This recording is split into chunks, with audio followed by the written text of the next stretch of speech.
이 영상은 보시는 스폰서의 제공으로 보내드립니다. 기원전 212년 로마에서는 집정관으로 퀸투스 풀비우스 플라쿠스와 아피우스 클라우디우스 풀케르가 당선된다. 이들 중 아피우스 클라우디우스는 시칠리아 전선에서 마르켈루스의 군대가 그곳에 투입될 때까지 법무관으로서 활동했던 경력이 있었다. 이 시점에서 토목 건축관리관으로 당선된 인물이 있었는데 후에 한니발과 운명의 결전을 벌이는 푸블리우스 코르넬리우스 스키피오였다. 당시 그의 나이는 패기 넘치는 22살이었다. 이어서 로마는 징집 연령을 17세 미만 자유민 남자 중에 복무를 희망하는 자는 17세로 간주하는 조치를 취한다. 이것은 장기화된 전쟁으로 징집할 시민이 부족했기에 벌어진 현상이었다. 그만큼 당시 로마는 전쟁에 필사적이었다. 한편 지난날 칸나이에서 도망친 병사들은 원로원에 서신을 보내온다.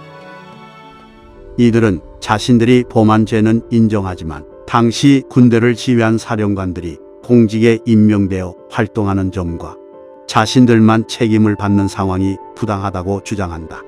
또한 자신들도 전공을 세워서 지난날의 죄를 씻고 싶어 했다. 이에 로마 원로원은 여전히 이들에 대한 믿음은 없었지만 마르켈루스가 이들을 가용하는 것은 허용한다. 아울러 전쟁이 끝날 때까지 시칠리아를 벗어날 수 없는 이들의 형벌은 계속 유지되었다. 한편 로마 연합에는 예상치 못한 불운이 찾아왔다. 그것은 로마에 있던 타렌툼 인질들이 로마를 탈출한 사건이었다. 로마는 재빨리 인질들을 붙잡았으며 이들을 곧장 처형시켰다. 이에 타렌툼의 젊은 장교들을 중심으로 로마 연합 이탈의 움직임이 전개됐다. 이때 한니발은 타렌툼 근처의 주둔에 있었다.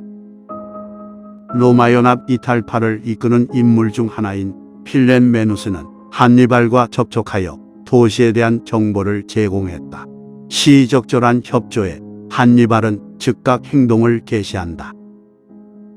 그는 중병에 걸린 것처럼 위장을 하고 적들에게 소문이 퍼지도록 했다. 이에 타렌툼에 있던 로마군 지휘관은 이 계략에 말려들면서 도시 방위를 느슨히 하고 말았다.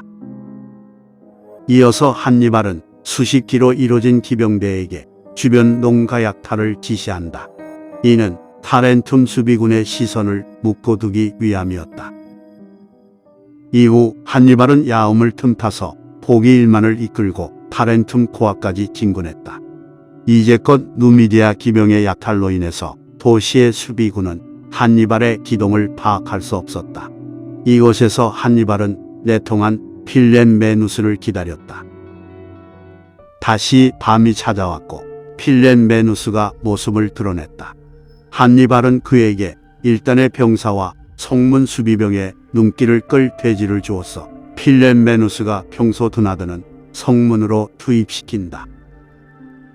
이후 한니발은 주력군을 인솔하여 또 다른 내통자 니코가 있는 성문으로 향한다.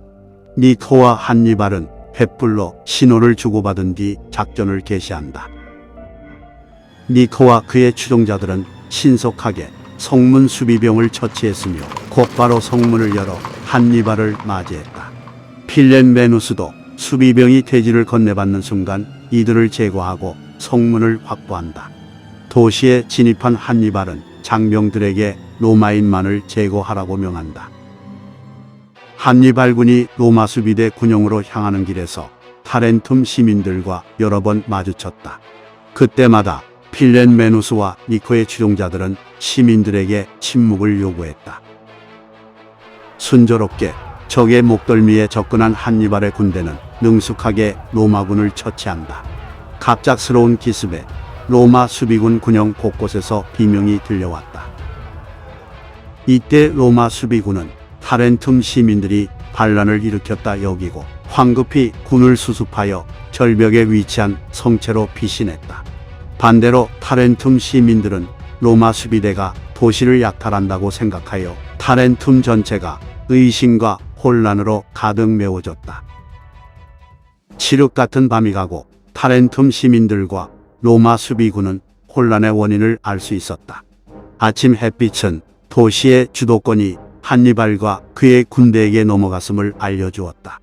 한니발은 타렌툼 시민들에게 자신 쪽으로 돌아선 동맹시들의 사례를 들며 타렌툼과도 우호적인 관계를 맺고 싶다고 연설했다. 이어서 그는 로마의 독선적인 통치에 대해서도 신랄하게 비판했다.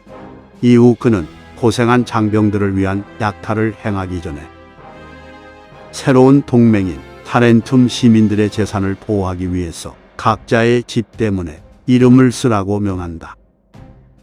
한니발의 군대는 대문에 이름을 쓰지 않은 모든 집을 약탈했고 전리품을 풍부하게 차지했다.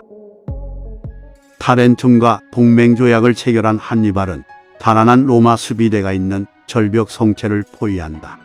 하지만 적들의 완고한 저항 때문에 이것을 확보할 수는 없었다. 성체는 삼면이 바다에 접해 있어서 로마 해군이 이곳을 통해 병력과 물자를 보급해 주었다. 이어서 로마 해군은 보급선 차단을 방비하기 위해 타렌툼 항구를 봉쇄한다. 때문에 도시는 로마와 카르타고 두 세력이 대치하는 기묘한 형국이 되었다. 한편 타렌툼 인근 도시들도 카르타고 쪽으로 합류한다.